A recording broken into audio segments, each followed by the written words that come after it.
The recent resurgence of long queues at fuel stations comes into focus on this episode of Special Report. For weeks, a content compromise in the fuel supply chain has posed a major threat to the nation's economy, with some fuel stations shutting down, resulting to a surge in transportation fare across parts of the country. While some states may not be feeling the bite, others are not yet out of the woods in what looks like a game of luck in purchasing PMS. We yet again x-ray the issues on this episode of the program. We appreciate you for joining us, and I'm Jeffrey Uzongo. From walking, the use of the beast of burden, boats, train, vehicles to planes, man has constantly upgraded its means of transportation and how it powers our homes and industry for efficiency, speed, and safety. History shows that sources of energy have not only defined a nation's mode of transportation or how it even prosecutes battles, but it has also shaped the relationship between the government and the people.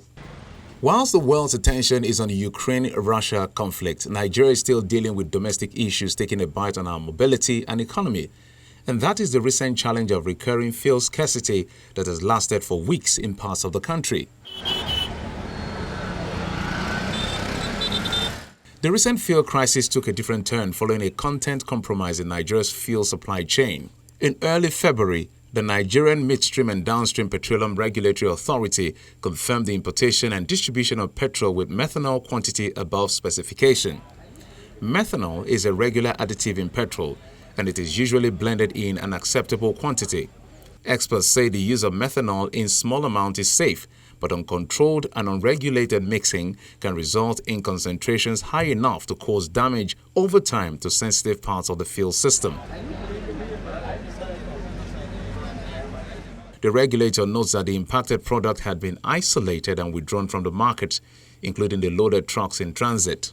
The Nigerian Midstream and Downstream Petroleum Regulatory Authority wishes to inform the general public that limited quantity of petroleum product PMS, commonly known as petrol, with methanol quantity above Nigerian specification, was discovered in the supply chain. Methanol is a regular additive in petrol and usually blended to acceptable quantity. To ensure vehicular and equipment safety, the limited quantity of the impacted products has been isolated and withdrawn from the market, including those loaded in trucks. Our technical team, in conjunction with NNPC and other industry stakeholders, will continue to monitor and ensure quality products are adequately supplied and distributed nationwide. So there is no need to panic. The source supplier has been identified, and further commercial and appropriate actions shall be taken by the authority as well as the NNPC. The NNPC Limited and all oil marketing companies have been directed by the authority to sustain sufficient distribution of petroleum products in all retail outlets nationwide to avoid any scarcity. Meanwhile, the NNPC has intensified effort at increasing the supply of petroleum products into the market in order to bridge any unforeseen supply gap. Apparently, the damage has already been done as parts of the country, especially Lagos and Abuja, began experiencing long queues as many filling stations shut down their services. The situation did not only create a crisis in the economy, it also sparked a controversy between the regulator, who is the sole importer of premium motor spirit (PMS), and the petroleum products marketers, in what appears to be buck passing over who is the culprit that must be held accountable for this misstep. Let me state that there is an approved specification of PMS which is imported into Nigeria. That specification is the product which we brought, and I think the GMD of NNPC also attested to the fact that the product which we brought on board the Empty Bowl Pioneer was tested at load port and it met Nigerian specification. If you are given a contract with a particular specifications and you decided not to bring up to that standard, then we have every right to charge them. But based on the letter of the contract and the specification given to them, If they comply, they don't have anything.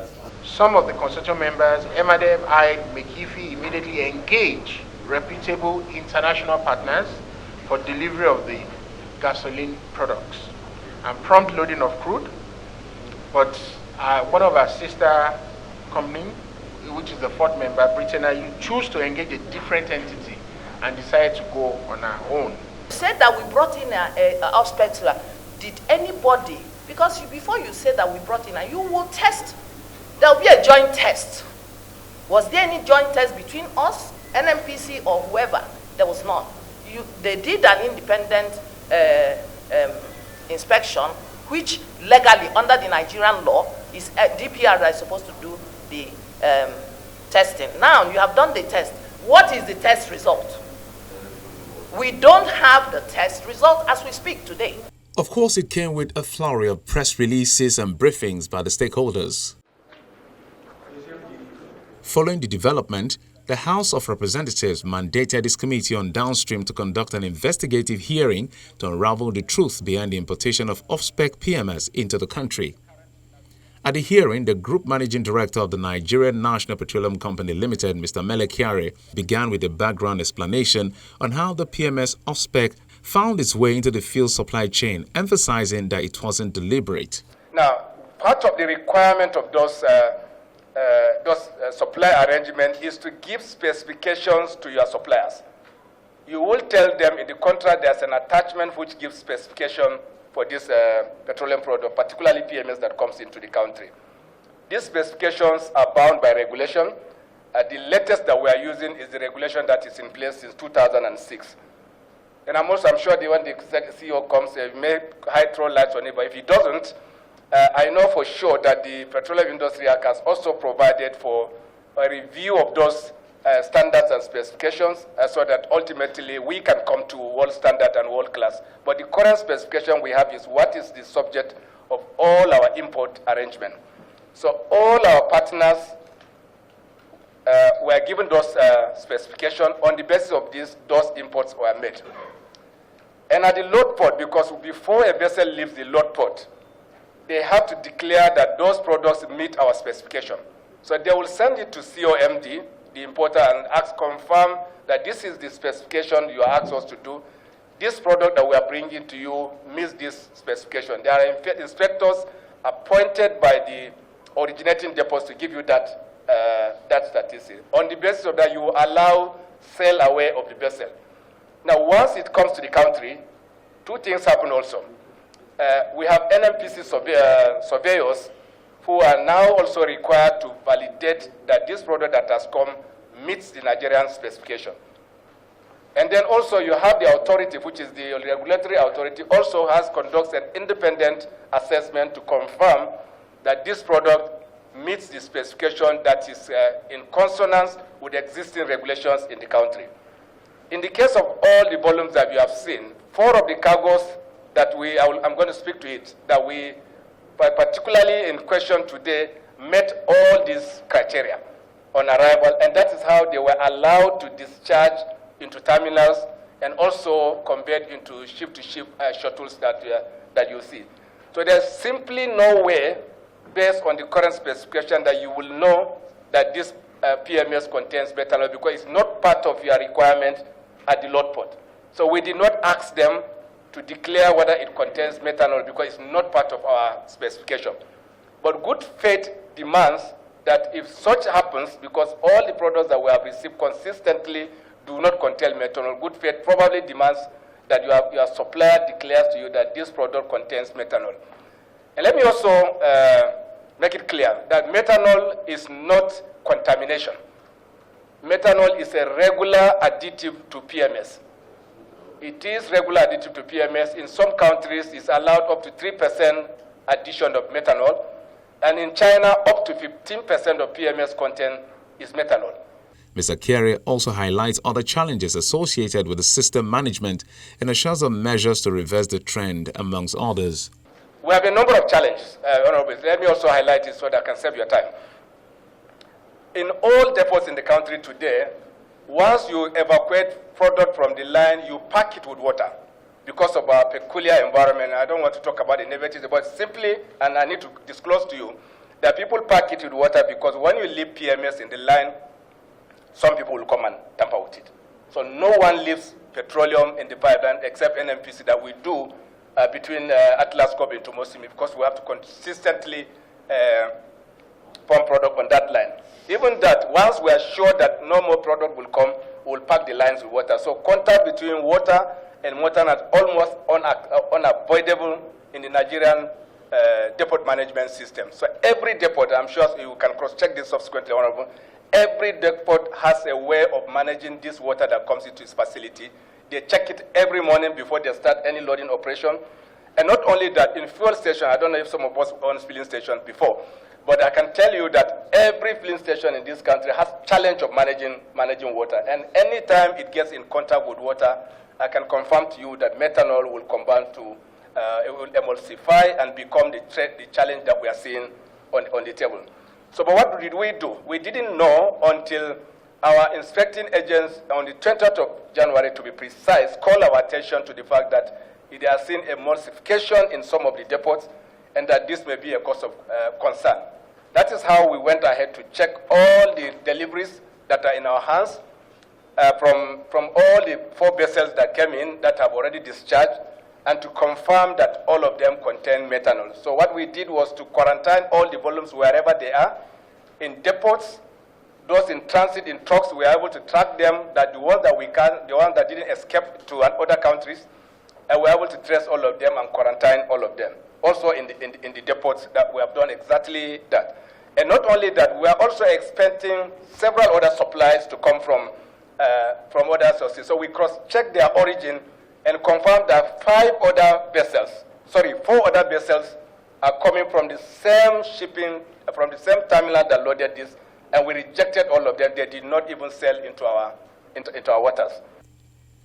After the back and forth between the GMD of the NNPC Limited and the lawmakers, the NNPC boss rails out measures to forestall future occurrence, amongst others.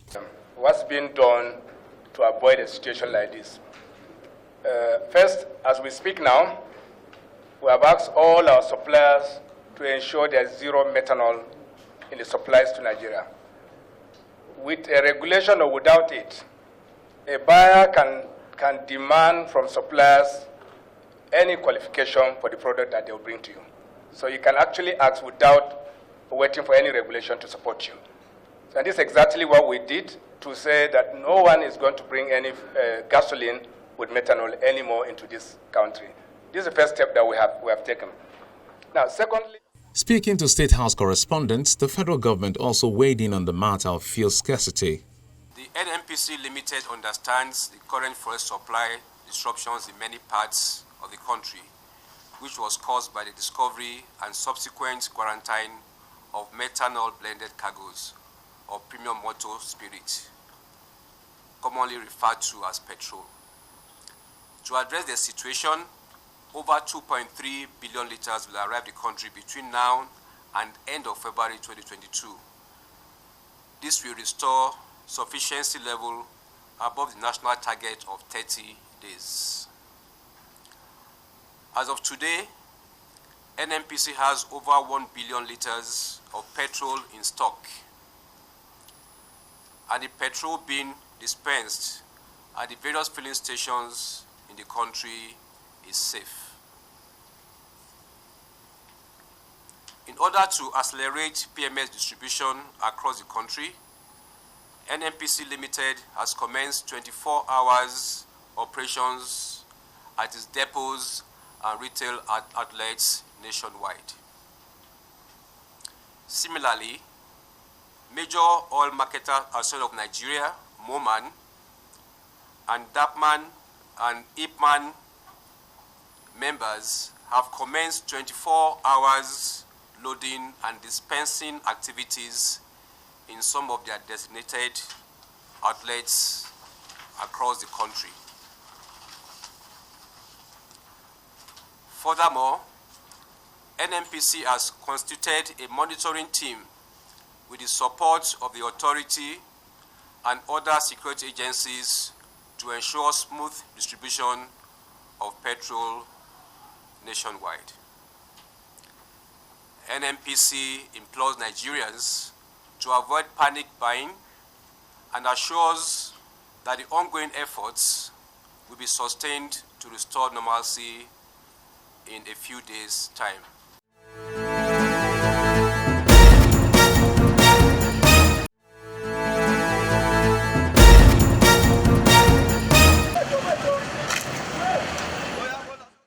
As expected, a bad situation for some is a boom for others as black marketers prey on the moment to make the most while the crisis lasts. In the last few weeks, places like Lagos, Abuja and a few other states, supply has been hampered, begging the question whether attempts to revitalize the supply chain and call back off-spec petrol is working as scheduled or has lingered beyond expectations. As the scarcity of petrol persists, residents of Akure, the Ondo State capital, are spending hours in retail outlets to get the product. Only a handful of fuel stations are dispensing the product for the consumption of the public. The long queues of vehicles, motorcycles and jerrycans at the fuel stations selling fuel keeps increasing. Some marketers who spoke off camera complained that they are having challenges lifting fuel.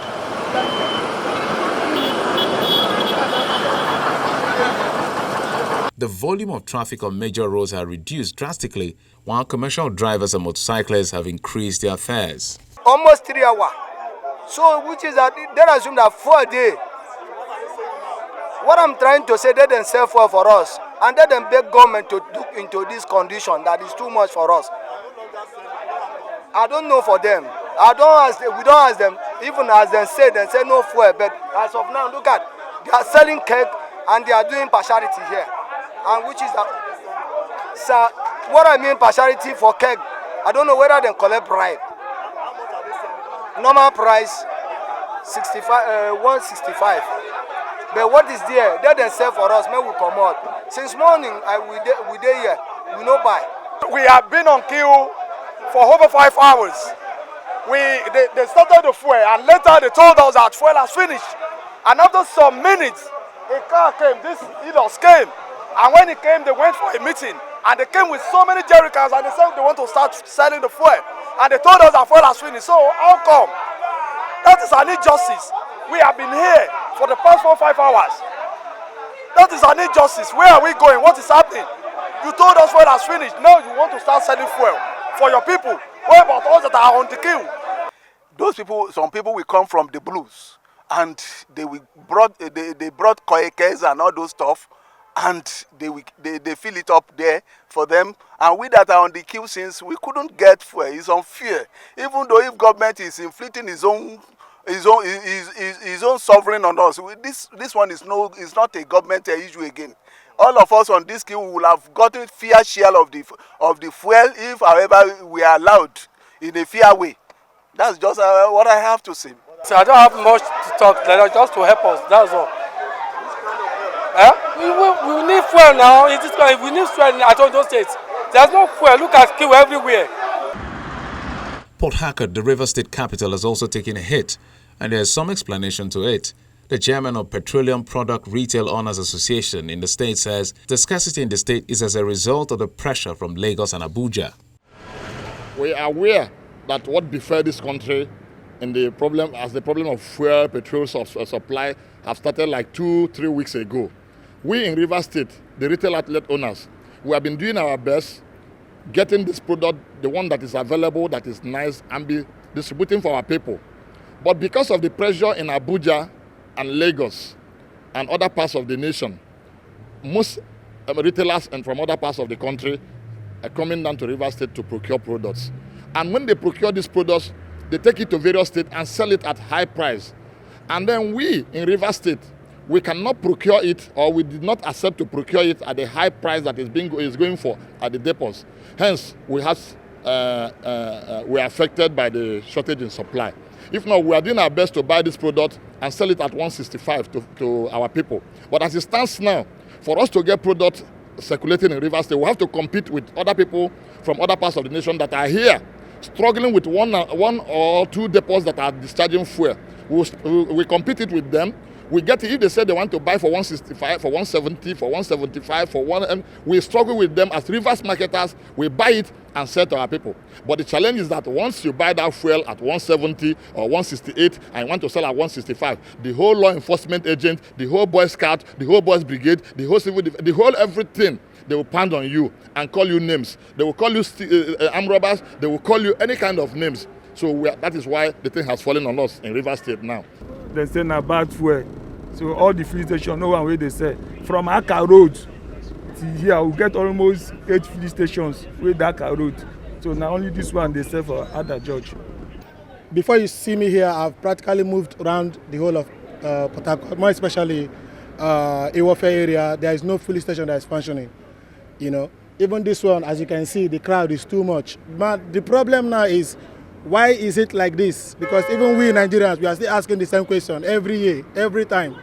Why are we suffering? Why are we finding it difficult to get fuel in Nigeria when we are one of the nations that produces crude oil? You know, I mean, they should really look into this, more especially those at the top. They should try as much as they can to see how they can fix it, because Nigerian citizens are suffering and we are not happy. It's lamentation of some sort by motorists in Yenagoa, the Bayelsa state capital, as they complain of paying more for the product above the regular price. Some filling stations are said to be selling as high as 250 naira per litre of PMS. Before I go buy for a full time 1,200, 1,300. Maybe before some hours I always and walk. Before 2 o'clock I feel and walk like 4 to 3,500. But now if you buy full time, you can't even make 1,500, 2,000. The fuel don't finish. Full tank now is 1,600. 1,600 now. Some places 250. If you calculate now, 2,000 plus. So we don't tire for this all this kind of work. Since morning, I did here down. My turn don't reach now. Fuel don't finish. Say no fuel. So I don't know what to do, my brother. And my keke there, no single fuel to drive the keke come out. The keke just did like that. So I'm tired for all these kind of things. I beg, make federal government, make state government come help us. Abuja, the nation's capital, isn't off the challenge as fuel queues at petrol stations entered another week in the nation's state of power. Motorists also lament the impact of scarcity, which has seen prices rise as secondary supplies. At some point, the long queues block access to roads for motorists and commuters. I've been here since yesterday. I came around yesterday. They had finished, they said their fuel had finished, but they discharged yesterday, so I knew they were going to sell today, so I came early this morning, about 6:04. So I've been here since 4 minutes past 6 o'clock this morning. The time is 10:41, so that's over 4 hours, over 4.5 hours, and I'm hopeful, I'm close to the gates. I'm sure to get fuel soon. Government should please help us. So this is not, we're not finding it funny at all. You know what it is to be outside your house on a weekend like this. You should be resting. They should please see to this fuel scarcity and just make sure it comes to an end. Nigerians are not having it at all. It's been very terrible. I've not had breakfast and see the time. And I have to come and buy fuel, you know. They should just bring an end to this so we can have peace. No, it's soon.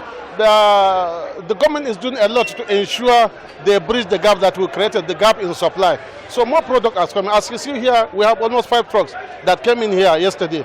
So which means product has been, Abuja has been waited and other part of the country is being waited to ensure that everybody gets product and then go and do his normal business. In the nation's commercial nerve center, some major marketers and motorists are still experiencing difficulty in purchasing the product. Channels Television visited petrol stations in Lagos to find that some were closed for business, while others selling the product had long queues of motorists. The supply of petrol has not been regular in the past weeks, but this week there is great improvement. Like yesterday we received from the depot, and this morning too we have discharged a truck. So you can see the station, everybody is buying and going out.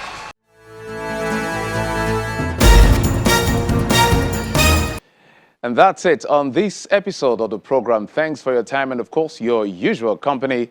I'm Jeffrey Uzongo.